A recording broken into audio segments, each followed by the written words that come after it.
Assalamualaikum warahmatullahi wabarakatuh. Sahabatku, terdapat amalan-amalan yang bisa menjadi pembuka pintu langit. Lewat sejumlah amalan yang dapat dilakukan oleh umat Islam ini akan mendatangkan kebahagiaan, kepuasan, kedamaian hati, dan terbukanya pintu-pintu langit bagi mereka. Amalan ini juga telah dicontohkan Rasulullah SAW sebelumnya. Ini akan memberikan manfaat terbesar bagi seorang hamba hingga terbukanya pintu-pintu langit. Namun ada satu kisah sahabat yang menangis sejadi-jadinya setelah mendengarkan keterangan Rasulullah SAW tentang penyebab tertolaknya semua amalan-amalan manusia di setiap pintu langit. Apakah penyebab tertolaknya amalan itu? Tonton videonya hingga akhir agar tidak salah paham. Kisah malaikat penjaga 7 pintu langit. Diriwayatkan dari Khalid bin Ma'dan, Allah Subhanahu wa Ta'ala menciptakan 7 malaikat sebelum Dia menciptakan langit dan bumi. Di setiap langit ada satu malaikat yang menjaga pintunya. Ibnu Mubarak mengatakan bahwa Khalid bin Ma'dan berkata kepada sahabat Mu'az bin Jabal radhiyallahu anhu, "Wahai Mu'az, ceritakanlah satu hadis yang kau dengar dari Rasulullah SAW yang kau menghafalnya dan setiap hari kau mengingatnya lantaran saking keras, halus, dan dalamnya makna hadis tersebut. Hadis manakah yang menurut pendapatmu paling penting?" Mu'az menjawab, "Baiklah, akan aku ceritakan." Sesaat kemudian ia pun menangis sejadi-jadinya hingga lama sekali. Lalu ia bertutur, "Sungguh rindunya hati ini kepada Rasulullah SAW. Ingin rasanya segera bertemu dengan beliau." Ia pun melanjutkan ceritanya, "Suatu saat aku menghadap Rasulullah SAW. Beliau menunggangi seekor unta dan menyuruhku naik di belakangnya dengan unta tersebut.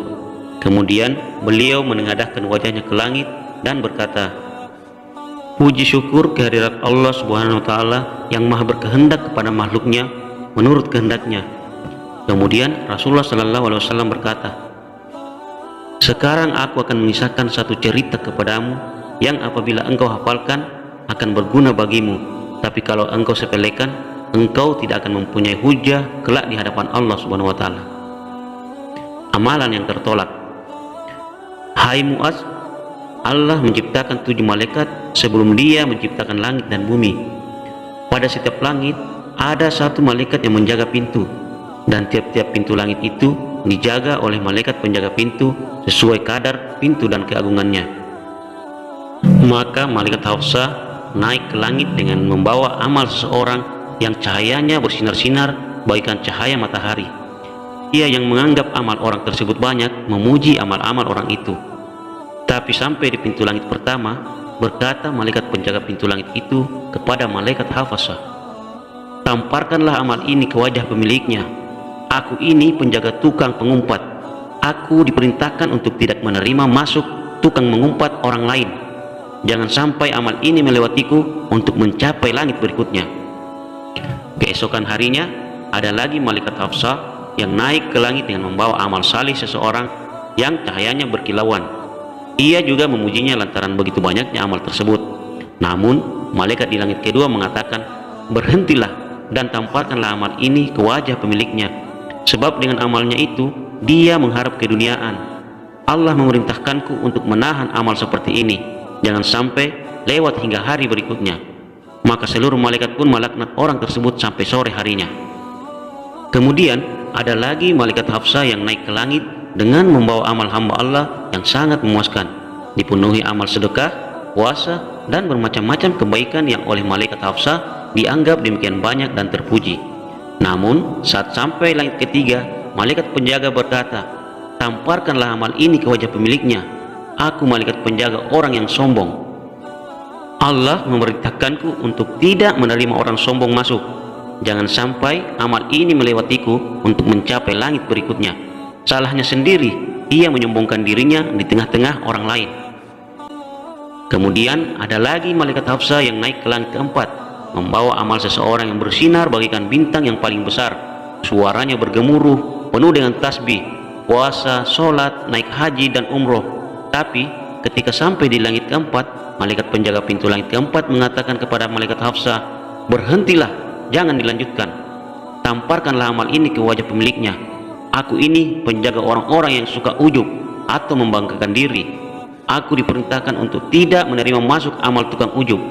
Jangan sampai amal itu melewatiku untuk mencapai langit yang berikutnya, sebab ia kalau beramal selalu ujub.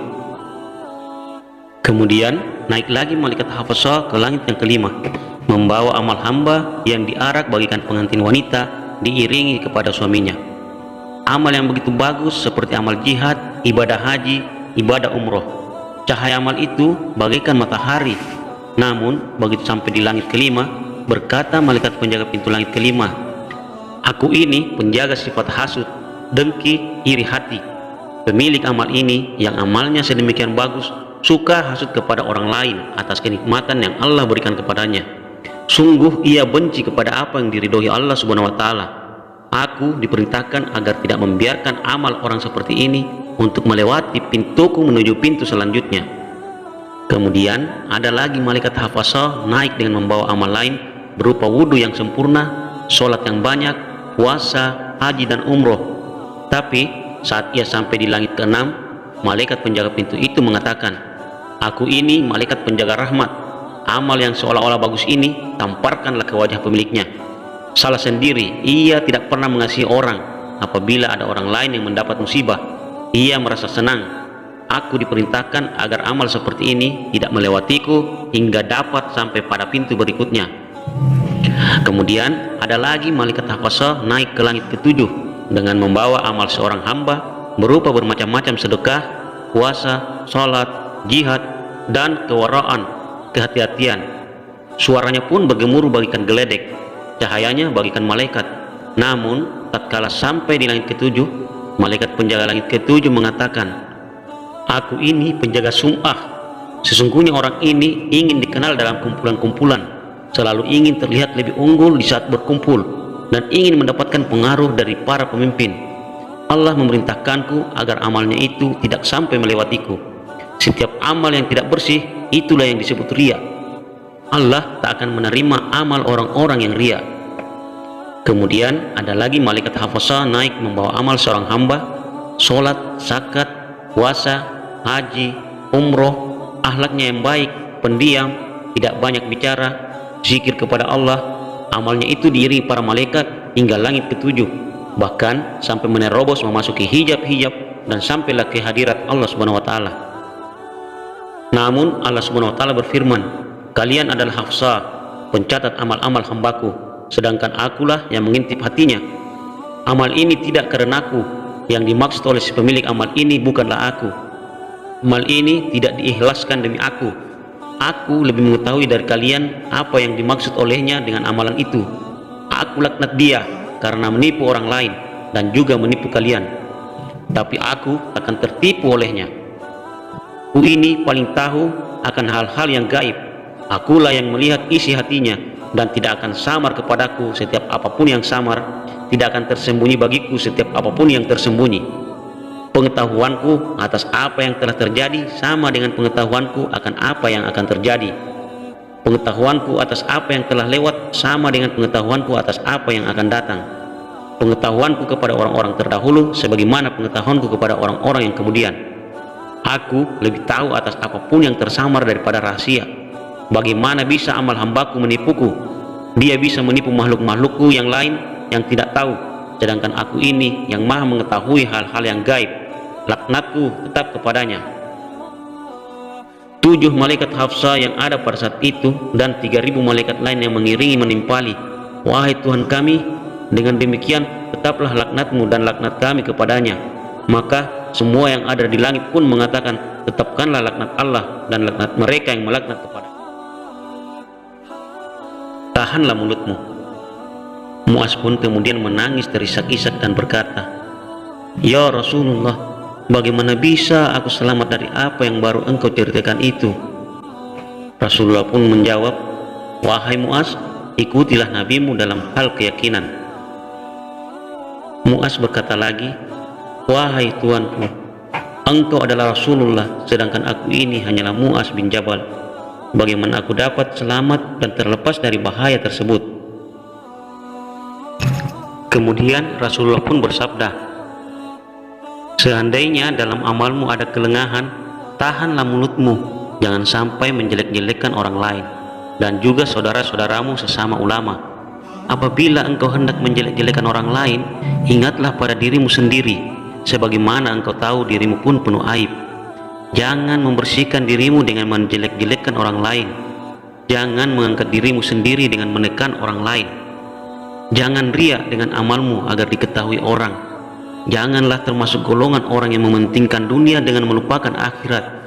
Kamu jangan berbisik-bisik dengan seseorang padahal di sebelahmu ada orang lain yang tidak diajak berbisik. Janganlah takabur kepada orang lain, nanti akan luput bagimu kebaikan dunia dan akhirat. Jangan berkata kasar dalam suatu majelis dengan maksud supaya orang-orang takut keburukan akhlakmu itu. Jangan mengungkit-ungkit apabila berbuat kebaikan. Jangan merobek-robek pribadi orang lain dengan mulutmu. Kelak kamu akan dirobek-robek oleh anjing-anjing neraka jahanam. Sebagaimana firman Allah Subhanahu wa taala, di neraka itu ada anjing-anjing perobek badan-badan manusia yang mengoyak-ngoyak daging dari tulangnya. Mu'az pun berkata, "Ya Rasulullah, siapa yang akan kuat menanggung penderitaan semacam ini?"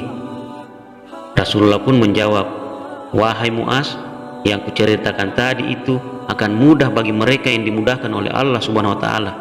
Cukup untuk mendapatkan semua itu, engkau menyayangi orang lain sebagaimana engkau menyayangi dirimu sendiri, dan membenci sesuatu terjadi kepada orang lain apa-apa yang engkau benci bila sesuatu itu terjadi kepadamu. Apabila seperti itu, engkau akan selamat, terhindar dari penderitaan itu." Khalid bin Ma'dan yang meriwayatkan hadis itu dari Mu'az radhiyallahu anhu mengatakan, Mu'az sering membaca hadis ini sebagaimana seringnya ia membaca Al-Quran, mempelajari hadis ini sebagaimana ia mempelajari Al-Quran dalam majelisnya. Sahabatku, marilah kita berhati-hati dalam setiap perbuatan kita, karena sungguh Allah Maha mengetahui apa yang terbersit dalam hati kita. Demikianlah kisah dari sahabat Rasulullah SAW, Mu'az bin Jabal. Semoga bermanfaat. Assalamualaikum.